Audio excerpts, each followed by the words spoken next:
আসসালামু আলাইকুম ভিউয়ার্স, আশা করি আপনারা সবাই ভালো আছেন। আজকের ভিডিওতে আমরা আলোচনা করব বদসুরত নাটকের সাম্প্রতিক এপিসোড নিয়ে, যেটা দেখার পর অনেক দর্শকের মধ্যেই মিশ্র প্রতিক্রিয়া তৈরি হয়েছে। কেউ বলছেন গল্পটা এখনও ইন্টারেস্টিং, আবার অনেকেই বলছেন একই ঘটনা বারবার ঘুরে ফিরে আসছে। তাই আজকের এই ভিডিওতে আমরা পুরো এপিসোডটা বিশ্লেষণ করব এবং দেখব আসলে সমস্যাটা কোথায় আর সামনে কি হতে পারে। বন্ধুরা, সাম্প্রতিক এপিসোডের শুরুতেই আমরা দেখতে পাই মায়া থানায় গেছে নিজের নিরাপত্তার জন্য জিডি করতে। এই দৃশ্যটা অনেক গুরুত্বপূর্ণ, কারণ এখানে মায়া প্রথমবারের মতো স্পষ্টভাবে দেখিয়ে দেয় যে সে আর কারো উপর নির্ভর করতে চায় না। সে নিজের সম্মান আর নিজের নিরাপত্তার জন্য নিজেই পদক্ষেপ নিচ্ছে। জামাল সেখানে উপস্থিত হয়ে তাকে সাহায্য করতে চাইলেও মায়া সেটাকে সরাসরি প্রত্যাখ্যান করে দেয়। এই জায়গাটা আমাদের বুঝিয়ে দেয় মায়া এখন আগের মতো নেই, সে নিজের সিদ্ধান্ত নিজেই নিতে চায়। তবে এখানেই একটা বড় প্রশ্ন উঠে আসে, মায়া এত শক্তিশালী হয়ে উঠলেও তার জীবনের সবচেয়ে বড় সমস্যাটা বদরুলের সাথে সম্পর্ক এখনও ঝুলে আছে। ডিভোর্স হবে কি হবে না, এই বিষয়টা অনেক দিন ধরে টেনে আনা হচ্ছে, কিন্তু কোনো চূড়ান্ত সিদ্ধান্ত আসছে না। আর এই কারণেই অনেক দর্শকের কাছে বিষয়টা বিরক্তিকর মনে হচ্ছে। এরপর রাজিয়ার দিকটা দেখি। রাজিয়া নিজের স্বার্থের জন্য একের পর এক মিথ্যা বলে যাচ্ছে।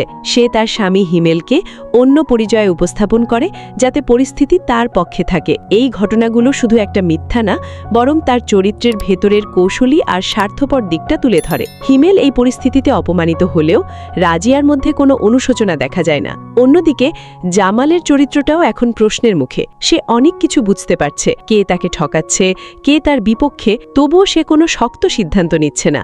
বিশেষ করে যখন সে মায়াকে বাজারে সবজি বিক্রি করতে দেখে, তখন সে বিষয়টা মেনে নিতে পারে না এবং বদরুলকে ফোন করে। তার কথাবার্তায় একটা ইগো আর পুরনো মানসিকতার ছাপ স্পষ্ট দেখা যায়। কিন্তু এখানেই দর্শকদের প্রশ্ন, যদি সে এত কিছু বুঝে তাহলে সে কেন কোনো সমাধানের দিকে এগোচ্ছে না? এদিকে বদরুলের আচরণ দিন দিন আরও খারাপ হয়ে যাচ্ছে। সে কোনো প্রমাণ ছাড়াই বারবার মায়ার চরিত্র নিয়ে সন্দেহ করছে, এমনকি জামালের সাথে মায়ার সম্পর্ক নিয়েও প্রশ্ন তুলছে। এই একই অভিযোগ বারবার আসায় গল্পটা অনেকটাই রিপিটেটিভ মনে হচ্ছে।